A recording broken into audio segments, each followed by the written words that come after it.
Good morning. I'm David Jelinek, here to report on the story of the Miracle on Ice, a tale which has been engraved in sports history for more than 40 years. This epic event happened 43 years ago in Lake Placid, New York in 1980, happening to be the town I was born and raised in. As the arms race of the Cold War began to dwindle, the US and the USSR began to compete in other forms such as space race, economic prosperity, and eventually sports, turning this match into a competition of who could produce better athletes, the USSR or America. This game was far from fair, however, as the Soviets amassed a team of professionals who were pretending to be amateurs under the guise that they were soldiers, bending the rules in order to dominate in all games between 1960 and 1980 against Americans. With such impossible odds, it seems like an American victory would be a literal miracle. Such were the words of Al Michaels, the sports broadcaster, commenting on the game upon witnessing the United States pull off a 4-3 victory by the end of the third period, giving Americans the morale boost they needed to keep optimistic about the increasing number of capitalist-communist conflicts. Now, I'll be honest. When I first heard about the Miracle on Ice, I imagined it as not extremely significant, only being a hockey game. But the person who helped me realize how significant it was is my father, Tom Jelinek, a hockey player from when the Miracle on Ice happened. Thank you for allowing me to pick your brain here. Let me ask you some questions. Taken from the words of Al Michaels, this game is considered a miracle in sports history. Would you agree with that? If you look at the magnitude of upsets in any given period of sports, I think this is probably the most severe upset that there was.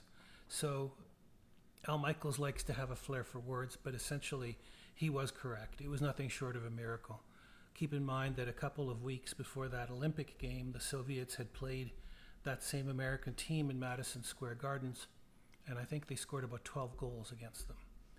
And now, if I told you after that game, oh, don't worry, they'll beat them when it matters in the Olympics, would you believe me? No. I don't think so.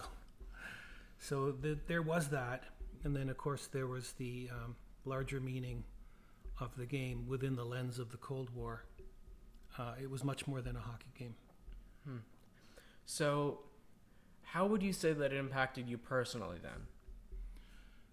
It was a time for me, as I think for most Americans, when we needed something to feel good about the country, the trajectory of the country, and our ability to stand up against the Soviet Union, who at that point seemed like they were on a roll. Everything was going their way.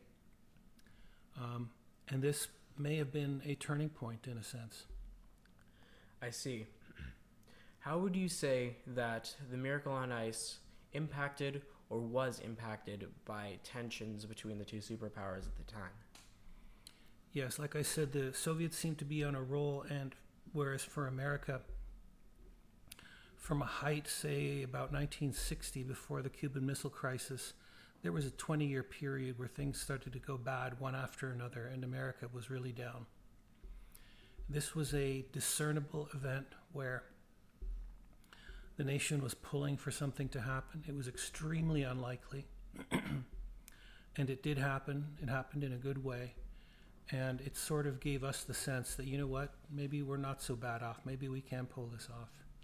I see. So it was more of a morale boost than anything else, which eventually led to, or would you eventually say that it led to the crumble of the victory of the United States over the Soviet Union in the Cold War?